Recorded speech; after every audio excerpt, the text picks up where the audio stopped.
Assalamualaikum warahmatullahi wabarakatuh. Perkenalkan nama saya Muhammad Iqbal. Pada kesempatan kali ini saya ingin melakukan review jurnal yang berjudul The Potential of LLMS in Medical Education, Generating Question and Answer for Qualification Exam. Jadi gambar besarnya di sini adalah jurnal yang membahas tentang bagaimana si LLM ini jika membuat pertanyaan dan juga menjawab pertanyaan untuk bidang kedokteran. Jadi itu adalah gambarannya. Langsung saja kita ke dalam review yang telah saya buat.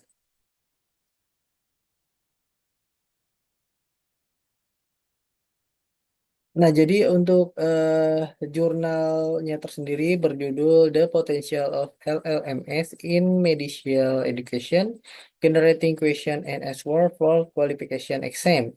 Jadi penelitian ini membahas potensi penggunaan Large Language Model atau LLMS dalam membantu pendidikan kedokteran, khususnya dalam pembuatan soal dan jawaban untuk ujian kualifikasi medis. Studi ini menjadi signifikansi karena selama ini pembuatan soal ujian medis dibutuhkan tenaga pakar yang sangat spesifik dalam proses memakan waktu. Dengan hadirnya LLM ini, paradigma ini berpotensi berubah menjadi otomatisasi berbasis data rekam medis atau EHR dan teknik prompt engineering.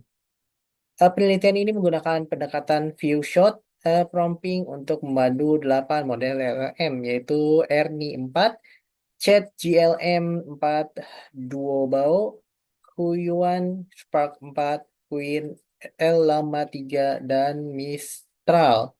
Model-model ini menghasilkan pertanyaan dan jawaban berbasis laporan medis dari database CAC Med yang menjangkau pasien lanjut usia dengan penyakit kronis.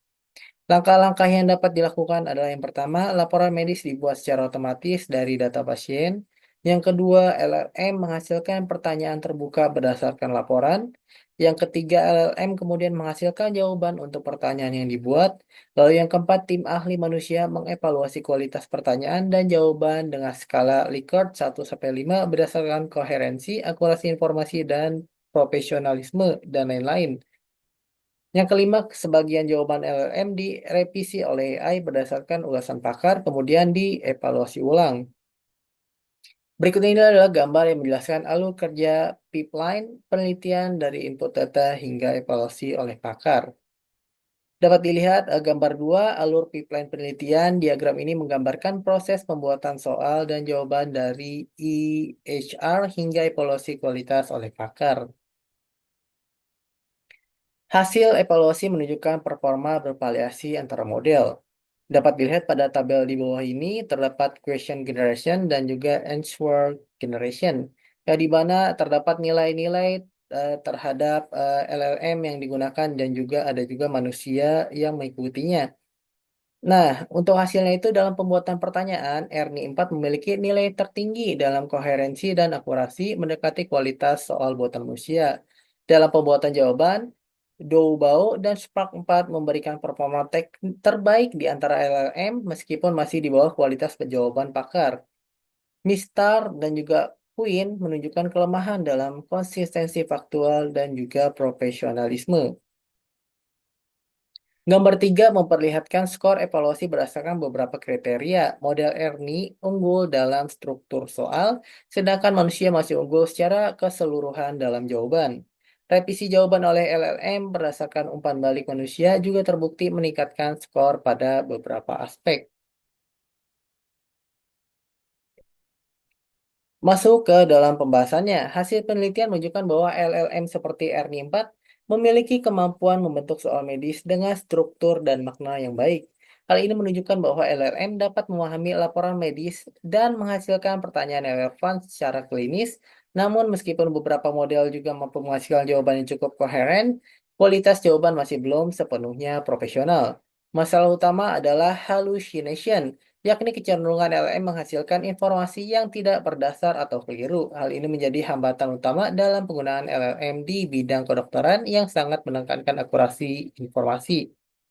Dapat dilihat pada gambar satu, yaitu evaluasi AI, perbandingan paradigma AI dalam kedokteran dari sistem berbasis aturan menuju model interaktif berbasis LLM. Gambar satu menggambarkan evaluasi AI dalam bidang kedokteran dari sistem berbasis aturan yang bersifat kaku berkembang ke sistem berbasis data besar dan kini memasuki era interaktif dengan LLM. Transformasi ini mencerminkan peningkatan kemampuan AI dalam mendukung proses belajar mengajar secara lebih profesional, personal, kontekstual, dan juga efisien. Penelitian ini menunjukkan bahwa LLM berpotensi menjadi alat bantu yang efektif dalam pendidikan kedokteran, khususnya dalam membuat soal ujian. Performa terbaik dalam pembuatan soal ditunjukkan oleh Ernie 4, sementara Duobao dan Spark 4 menunjukkan hasil menyajikan dalam pembuatan jawaban. Untuk adopsi luas masih diperlukan peningkatan terutama dalam aspek profesionalisme dan verifikasi fakta. Integrasi dengan basis data medis serta pelatihan lanjutan berbasis umpan balik manusia menjadi kunci untuk pengembangan lebih lanjut. Itu adalah hasil review jurnal yang berjudul The Potential of LLMS in Medical Education yang tadi sudah saya perlihatkan. Mungkin kurang lebihnya mohon maaf. Wassalamualaikum warahmatullahi wabarakatuh.